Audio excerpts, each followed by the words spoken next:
today's episode of the CEO Talk Show with me, Malesi.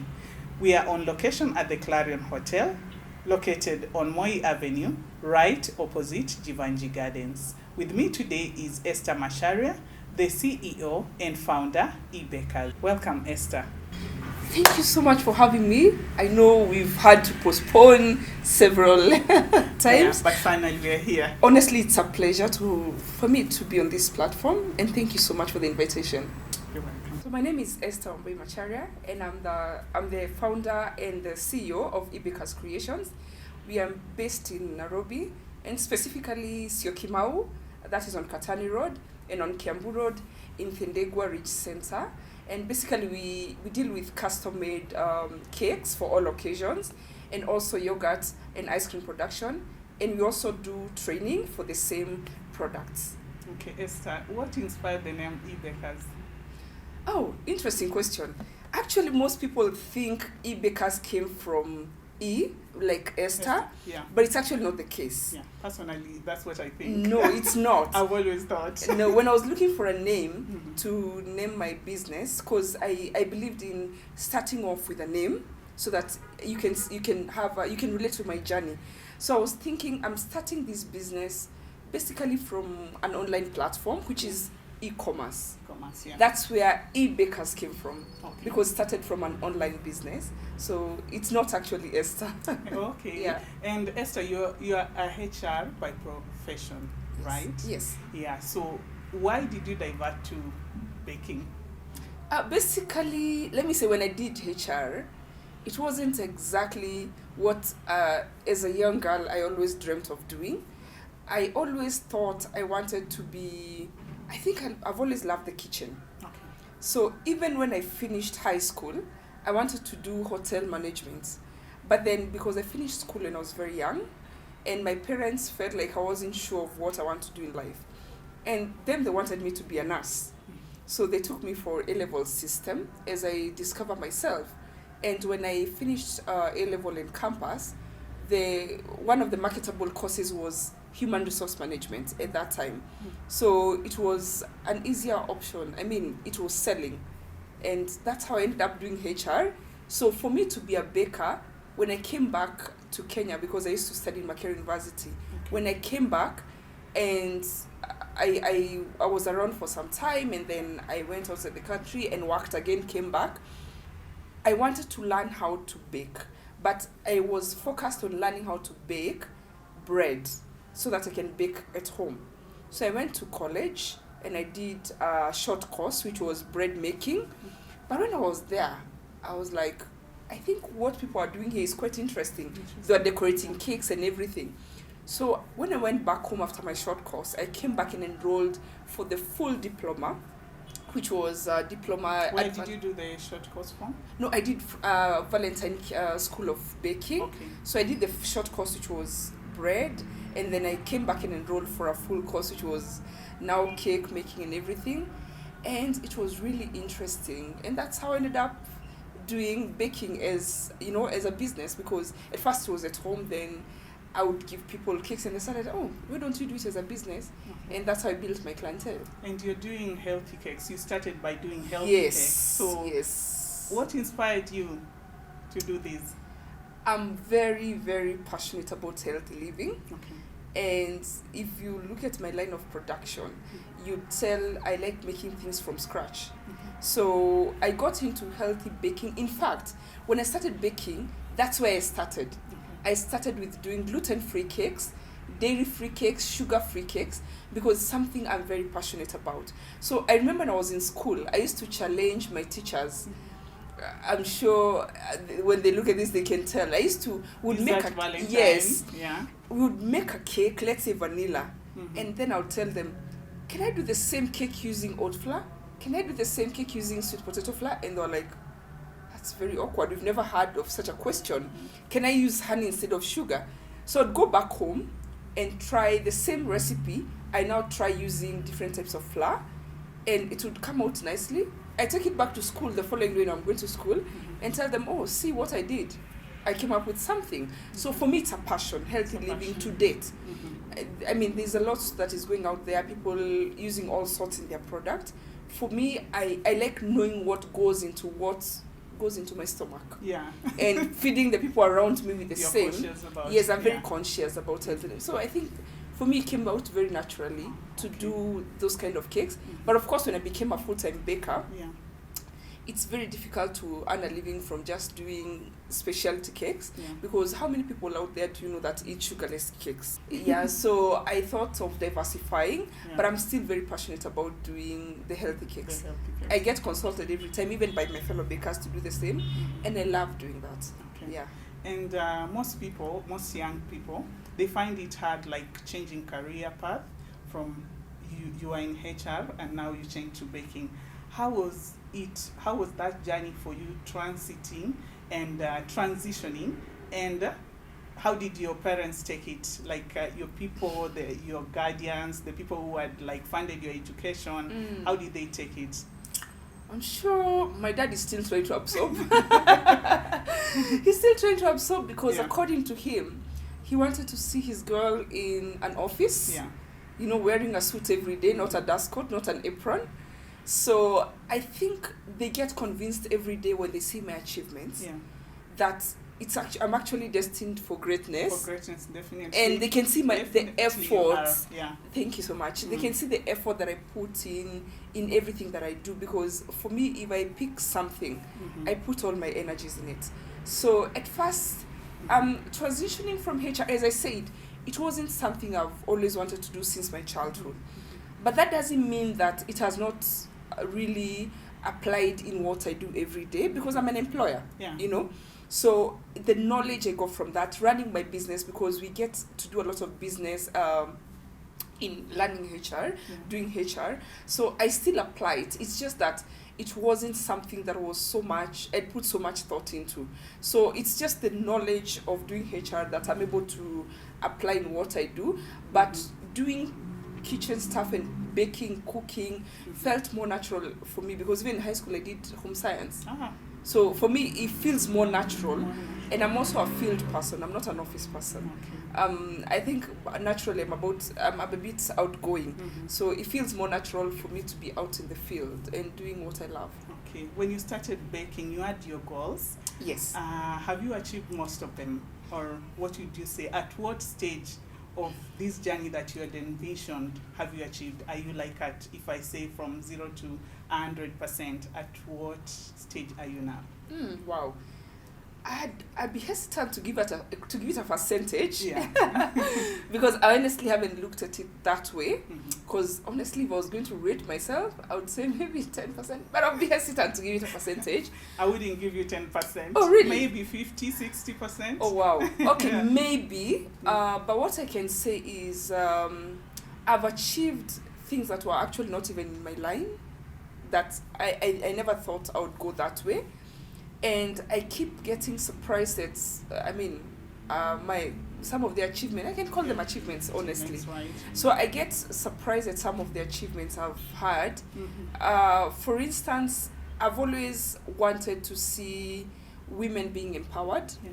So what I'm doing right now, I impart skills. And most of the people that I'm with are women. Even all my employees are women. Yeah. Not that I'm gender insensitive, but it's I'm a coincidence. sure most of my male viewers will have issues with this. No, but- it just happened. It just happened. I'm actually talking about direct employees. Yeah. But when it comes to doing business, I think maybe some fields they dictate which Yes, gender to yes. employ. Yeah. Yeah, but if I get a man who is skilled and Yeah. somebody who has the similar work ethics as I do, I think I've seen a yeah, number of men out there who Exactly. really do very I think nice it's just by cakes. coincidence. Yeah, it's a coincidence. Yeah. Yeah. But I don't really have a problem working with male staff. Mhm. But I've always had this thing of really seeing women empowered, yeah.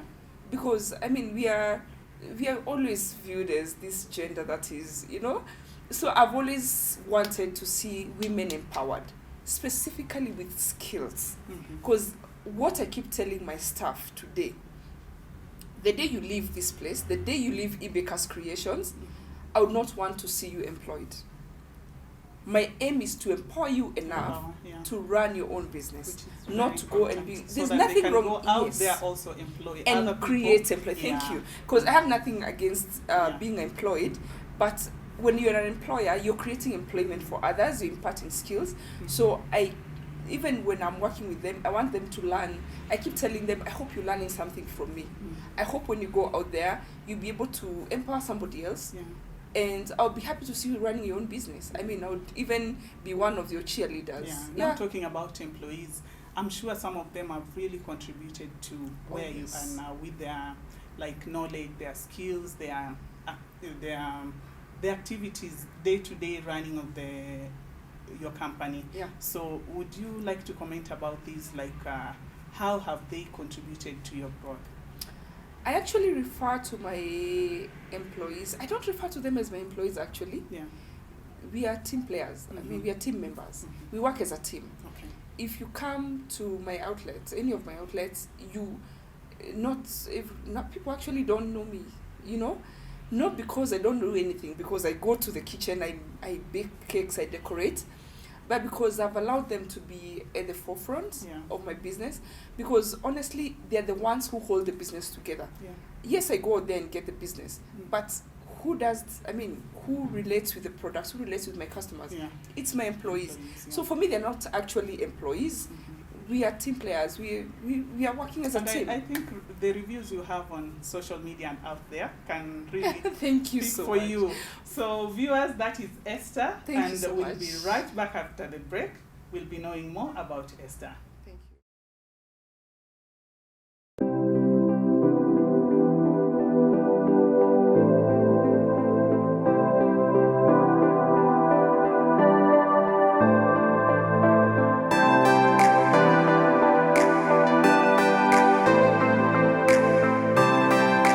Welcome back, viewers. We are here with Esther Macharia, the founder of E-BAKERS. And Esther, yes, I just want to know, how do you deal with crises? Crises in terms of, you're in a business that you deal with orders, both online and everywhere. And I think you're also doing orders from out of Nairobi, because I've seen you doing weddings and all that. How do you deal with crises?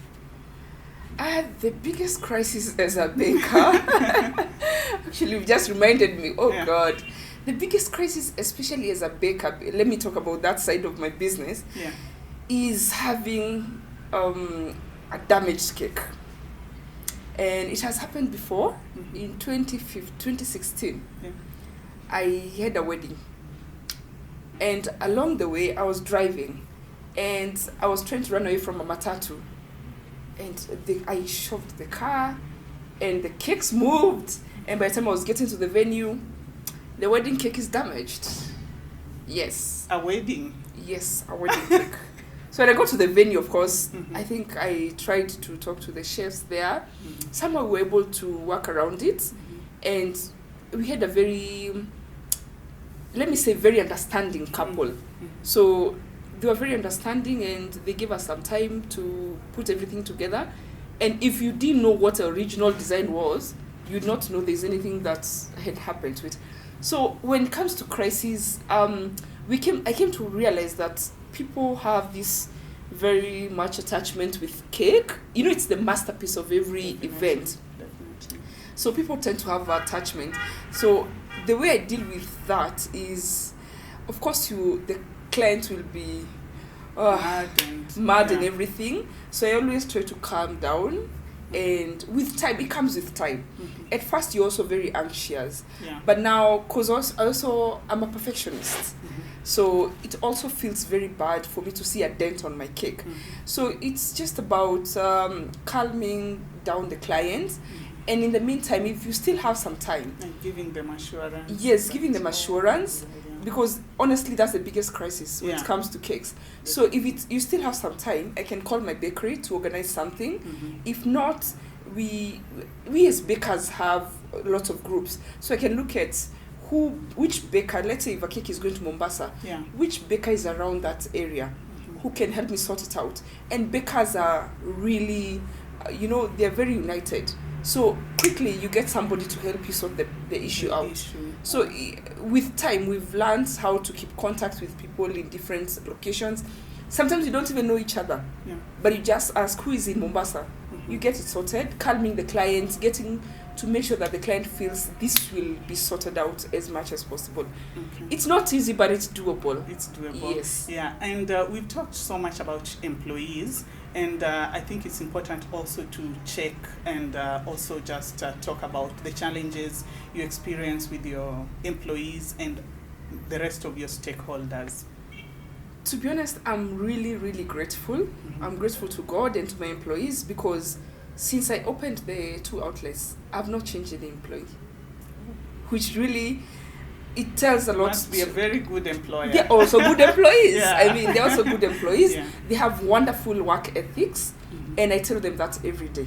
I keep complimenting them. If a client responds about a cake, if it's a bad compliment, I give it to them. If it's a good compliment, I give it to them. So we are very open. We are more friends, and I tell them, I share with them everything. And you also give them ownership, like exactly. When you're out there, you're representing E-BAKERS. They are representing E-BAKERS. Anyone coming to E-BAKERS, you don't have to look for Esther. Yes. So everyone is part of. They In have fact, that ownership and true. sense In fact, of they're more belonging. true. Yeah. They're actually more strict than I am. Oh, okay. When it comes to even running the accounts and everything. If I decide to pick a cake from the bakery and I've not paid for it, believe you me, I'll be answerable. So, does your training as a HR, has it contributed to you having that good relationship with your employees? A lot. Okay. A lot. Because most people, I think they have challenges relating with the employees and trying to keep their employees together. Yes, a lot. It has really helped, especially even when it comes to labor laws. I apply a lot of labor laws when I'm dealing with my employees. For instance, if it's a day off, I don't even call my employees on a day off. On their day off, the calls end at the bakery. They are going to sleep. I don't call you at night because I believe it's your time to take a break. So I respect their space, just like they respect my space. So that understanding of how to run an organization, the HR background has really played a role. So as much as my dad feels like he wasted his money, you can be sure maybe I'd be running my business differently. But I can tell you honestly, I can't take all that credit. My employees have. Right now you're growing, and maybe at some point you'll have more and more employees. Yes. So at least these virtues and the training you've had helping the organization grow. A lot. And for me, being able to delegate, which I really struggled with, it was a struggle. For me to be able to delegate, it was a struggle. But I knew for me to experience growth and for the organization, for E-BAKERS Creations to grow, I really had to learn how to delegate and to let the employees feel like they're part of the business. And for them to feel the sense of ownership to run the business just like I would do, or even better. So it has really helped. I think we've spoken so much about challenges. Now I want to know your best experiences in the field, in the industry. So let's talk about some of the best experiences that you've had. Oh, there are many. There are many, and they keep coming. So I can say first, I think I'm very competitive naturally. So I've participated in so many competitions, and particularly 2018, 2019. I think that's when some people would ask me, are you using some charm or something? Because every competition that I participated in, I won. Like we had Ken-Africa Industries. I participated. I won. Ajab Flour. They had a competition. Unga Limited. We had lots of True Foods. I won. So there are lots of achievements. But I think one I can say is when I was still quite young in baking. I think it was 2017 May or 2016 May. 2017 I think. I participated. We had Commonwealth Youth Summit. It was held at Western Hotel, and we had an elevator pitch. I didn't plan to participate, so then I noticed we were told we are breaking for the afternoon. We are coming back. You give your elevator pitch. It's supposed to be 10 minutes, and whoever wins, you get a funding to start a business. So I thought, okay, why am I not participating? There's nothing to lose. Yeah. So I prepared my 10 minutes elevator pitch, only for us to get back and we were told it's actually 2 minutes. So in 2 minutes you're supposed to summarize your accounts and everything. Yeah. And I participated. We were about maybe 20-something participants from all over East Africa, because it was something that was held across East Africa and some other countries as well. So I participated and I won. Congratulations. Yeah, thank you so much. Yeah. And even though, unfortunately, it didn't materialize because of maybe the logistics and whatever happened. But at least it gave me in the limelight. It gave you and gives you that confidence that you know what, you're going places. Yeah. And I actually entered that competition with my healthy cakes. Oh. So they loved the idea that okay, you can actually do cakes that are not exactly wheat based. So it gave me the confidence that you know what, the sky is not the limit, you know. So just go out and do more. Yeah. And it gave me that zeal to even, you know, to carry on and do more. Yeah. And you have international exposure, like experience in work and all that. Yes. And has it contributed to you being industrious and being that outgoing person, or were you just like that even being in Kenya? It has contributed a lot, a lot. The way I look at things is very different. Also, I must mention that when I was working, I used to live in Dubai, and I lived there for 5 years. And what most people don't know is I was at some point a barrister. Oh. Yes. I was actually a barrister at some point. Okay. And until to date, I still want to run something that is very close to that. Yeah. Actually, it's something I have in the pipeline that I really want to run something. So that experience, it's not something I would have thought I would ever do, being a barrister. Somebody would look at it and say, but you're a HR graduate. So how did you end up being a coffee maker? Because a barrister is a coffee maker, basically. Yeah, it was a very short experience, which didn't even last more than 4 months. But I learned a lot in that short experience. I'm the kind of person who wants to take advantage of every situation, every opportunity that you get.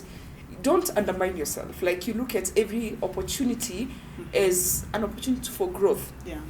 So that experience, looking at life from that angle, has really contributed so much in my business, in the way I run my business, interacting with people, understanding different backgrounds of people, different characters, and not just stereotyping. It has really played a role. Thank you. Viewers, will be right back after the break.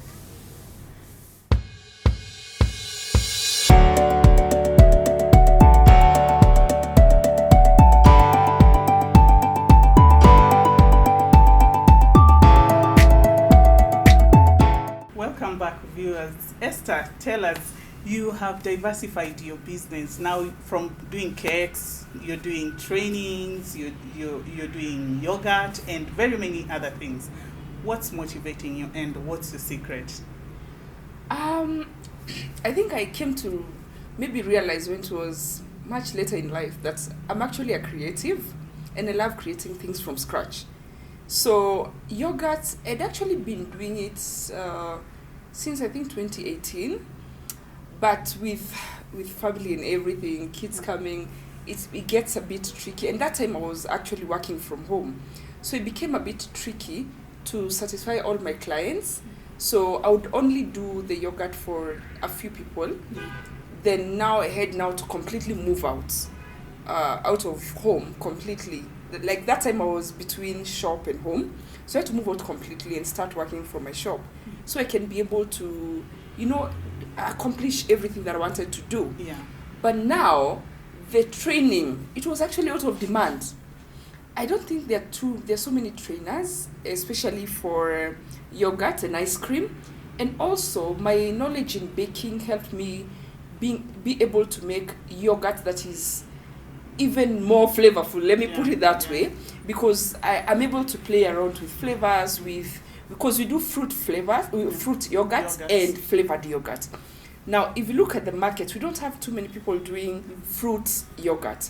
So that way, people now demanded, we want to be trained how to make this yogurt. Especially even my customers. And also people who are, especially after the pandemic, people now want to have several sources of income. Yeah. So I would say training came out of demand. I never thought I would be a good teacher, actually. Necessity is the mother of invention, Yes, right? I never thought I'd be a good, and I was very hesitant. There was a lot of demand for me to train even how to do baking and everything, but I was very hesitant. But now I had the space, and I started training one by one. Yeah. And now, you know what? Like now we have people who are waiting for me to plan the next group training. They've already paid.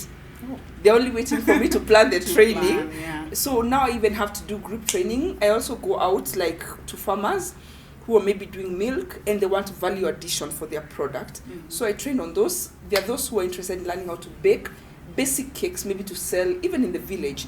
So I organize group trainings and some of them come to our bakery and I train that way. Now, I mean, that's now as far as cakes, yogurt and ice cream. Yogurt and ice cream are very related products. So those ones are mostly for people who want to do it as a side hustle or just at home to cut down the cost. Now, the other one is, I'm sure you know I do body butters and hair cream. Yeah. That one is, it was just out of my own, I think, creativity, which I've been doing, interestingly, for 5 years, which most people don't know. But that one is just putting things together and voila, you were surprised that. Yeah. So it's actually my neighbor, the daughter who is now I think 5 years old. Okay. She had eczemic skin, and I told her, you know what, I have something that you can try. I'm not even selling it to you. If it works well and good, she's now one of my very regular customers. As we speak, we have orders even from abroad. We send the creams, especially for eczema, for hair growth, for flaky skin. So that one, it's my clients who've made me grow and do a lot of research, especially because we trying to juggle between body butters and hair butters, and now the cakes is not so easy, but it's something we are looking forward to exploring, especially because our butters are 100% organic, meaning they're food grade. So there are no chemicals involved. So it's something that I'm looking forward to exploring in the near future because there's demand for it. And people who know that I do it are demanding that I keep doing it, and they really want to, they want more of it. And you're doing all this. How easy is it to get the resources to put all this together? I believe in the business growing itself. I don't take loans to build my business. In terms of, by saying resources, I mean like ingredients. How easy is it to source all these? Well, it's taken a while for me to get the right, the right, how can I put it, manufacturers, because you want to buy at the best prices you can get. So what I can say is people are not very generous with information out there. So it's taken a lot of research. Of course, sometimes you incur some kidogo losses here and there. But eventually, and that's one of the things I share with my students. I don't train on body cream and hair cream, but I train on yogurt and ice cream and cakes. And if there's something I'm very particular about is making sure that when I train you, I tell you where to source the products. Because at this moment, I now know where to get the best prices, the best products.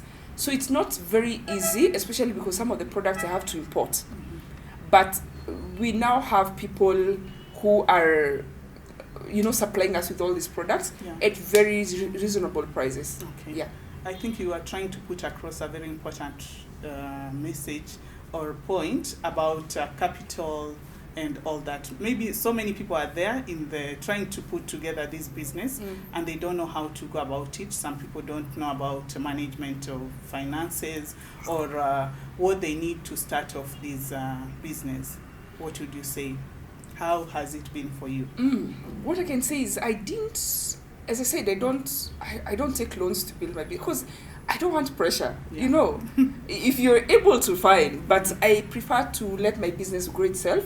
That's where I'm able to appreciate the growth and I'll not be working under so much pressure.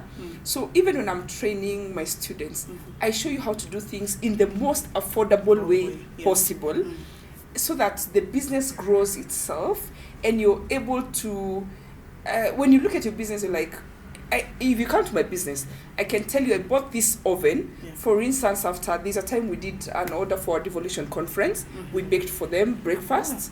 Yeah, so I can That's tell big. you. That's Yeah, thank you. So I can tell you about this oven after that event. Mm-hmm. I can tell you from this wedding, I was able to buy my mixer. After that event, I was like that. So that way, you don't have to be wealthy to start a business. You have the ideas, start with what you have. I mean, it's as simple as that. I show you the best way and the most affordable way to start your business. For instance, for ice cream and yogurt, you can start with as low as 3,000 shillings.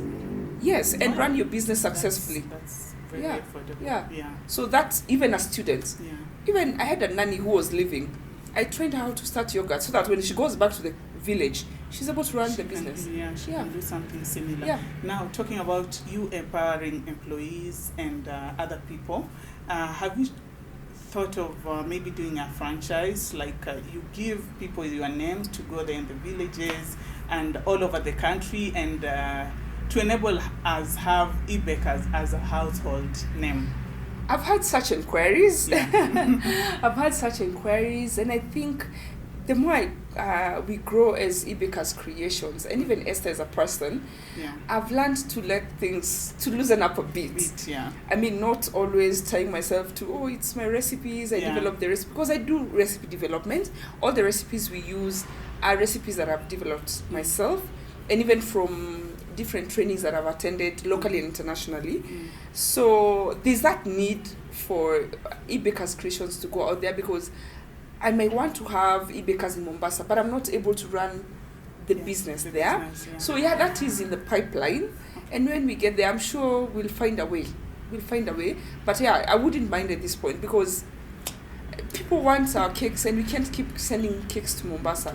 But yeah, what I would much be easier. very particular about is to protect our name. Yes. If it's going to be a franchise, just like any other franchise, Yeah. you've got to keep our standards, Definitely. because we have our own standards. Mhm. Yeah, so yeah, we'll get there. Definitely, it's a business, or I would say obviously, it's Yeah. a business that comes with a lot of pressure. Yes. How do you manage to balance between family and work? So that's a very interesting question. I realize there's no trophy for the most tired woman of the year or something like that. Yeah. Huh? So it took some time before, you see, especially because I was a new mom, Yeah. I would carry my daughter in the car and we go for events together. I'm sure some people have seen some photos I've taken with my daughter at a wedding. Mhm. She's there seated. Thanks God she was a very calm girl. But then it was very overwhelming. It was getting overwhelming. And honestly, you're not able to give it 100%. Yeah. So with time, especially because I'm a mother of two, so with time I realized that, you know what, I need to at least offload some of these things so that I can concentrate on the business. And when I go back home, I'm a full-time mother, you know, because they need a lot of attention. They're young kids. Yeah. So with time I noticed that I need to at least get somebody to work with who can assist me. Yeah, I think learning to delegate is Yeah, the thing. It's very Yeah. important. Yeah. It's very important, So, because even your health is very important. Oh too. yes, because you cannot overwork you. exactly, my health was deteriorating. You find that I'm working and at the same time I'm having these varicose veins, my legs are swelling. So after I started delegating, I noticed I'm able to give more attention to the business and give more attention even to my family, and everybody is satisfied. Yeah. A very interesting guest today, Esther. How has being a CEO made you a better parent? Yes, it has made me a better parent. Mm. I think basically managing home, basically, let me say management in general, it has made me a better person, even a better sister, even a better friend, and a better customer, by the way. When it comes to the home, it helps me run my home better, because you see, now in a leadership position, so you have to schedule everything. Like, you have to learn how to schedule your work, schedule things at home, everything. And even business-wise, let me say they're correlated. Because you're managing a home, you're managing a business, you really have to plan. It's about planning. That's the way I can put it. And as we wind up, what message would you give to people out there who would want to venture in this line of business? what I've noticed is, for me, I'm driven by passion. And I tend to be a bit quite aggressive when it comes to whatever I do. Obviously. But what I can say is, I can give credit to, let me say, God, first of all, Yeah. because I don't think I'll be where we are today, or Without even God. us Yeah. as E-BAKERS creation, Yeah. without God. Because it's God's favor that directs us to, we've baked for dignitaries in this country. I mean, people who, if I told them I was baking from home that time, they would be, okay, my cake is coming from somebody's kitchen. Mm-hmm. But it's been a lot of God's favor. But what I can tell, even the young people out there who really want to run this kind of business, you require a lot of patience. Running a business requires patience. You not wake up one day and you're the biggest baker in the country. Yeah. It's God. Yes, you require be It's a patient with process. yourself. It's a process. Trust the process. Mhm. Patience, persistence, Believe in resilience. yourself. Yeah. Resilience, prayers. Mhm. I'm telling you, if you believe in prayers, it doesn't matter your religion. Believe you me, prayers can move mountains. Yeah. So it requires a lot of passion. Be passionate about everything you're doing. Put passion in whatever you're doing. Let people see the passion in everything you touch. Let's say you're going to bottle this water. Let somebody see the passion in everything you're doing. Yeah, I mean, don't look at what your neighbor is doing. Your best competition should be the person you are yesterday, Yes. not your neighbor, Yes. not your competitor in your line of business. Your best competition is the person you are yesterday. Okay. Yeah. Esther, congratulations for Thank all you so these much. achievements. Thank You're you so doing much. well. We wish Thank you. all the best. And Thank I you just so want you much. to tell our viewers where we can find you, how they can make orders, and all that. Any information that we may give our viewers Great. regarding your. Actually, 95% of our customers are online customers. So first I'll give you the phone numbers. You can reach out to us on 0734 750 017. 0734 750 017. Feel free to send us a text message, call, WhatsApp. Just send a message, we'll respond. And we're also available on our social media platforms, which on Facebook, E-Bakers, it's in capital letters, E-Bakers, and on Instagram at E-Bakers Creations. So you'll find us on social media platforms. We're also on YouTube, where if you're interested in learning how to bake, we give back to the society. We give you free recipes, so you can find us on the Bakerette KE. So we'll leave a link to show you where you can find us on YouTube. Just go find some tips. We also give tips on how to maybe even start your side hustles that are related to baking. So recipes that you can try at home. So feel free to visit our YouTube channel and see what we have for you. And we'll keep posting more tips, hacks, and some DIYs. Okay. Yeah, sure. Thank you, Esther. Thank Oh, you for and our being on the physical show. location, you can walk in and have some yogurt and some ice cream, and I'm sure we have some cookies as well. So we can find us in Syokimau. We are on Katani Road at a place called Mama Round. When you get there, you'll see a pink building. It's written E-Bakers. When you go to Kiambu Road, just at Fendegwa, when you enter Delta Petrol Station, you like a minute away, you'll see Fendegwa Ridge Center. We're on the ground floor. It's very obvious. Next to Mash Cyber Cafe, you'll see all cakes and painting and yogurt. Walk in, feel free, get yogurt for your family. We also do deliveries, by the way. Once you contact us on that phone number that we've given, we can do deliveries all over the country. All over. We use courier, we use shuttle. If it's up country, we use shuttle. It's very safe. The cakes will arrive intact, so that is nothing to worry about. We'll advise you on the right kind of icing to use for you to have your cake. If it's within Nairobi, we deliver to your doorstep. If it is an office, we deliver to your doorsteps. We'll arrange everything. It will arrive on time. Thank you, Esther. Yeah, thank so you. much. Thank you so much. Thank you so much. Thank you for being on our I show appreciate today. It's an honor. I mean, for me, it's an honor to be on your show. Yeah. And this is a really great show. You've created a great platform for all CEOs in this country, young, old. Yeah. You're doing a fantastic job. Thank you. Thank you so much. Thank you. Thank you, viewer, for watching. This has been the CEO Talk Show with me, Malesi. See you next time.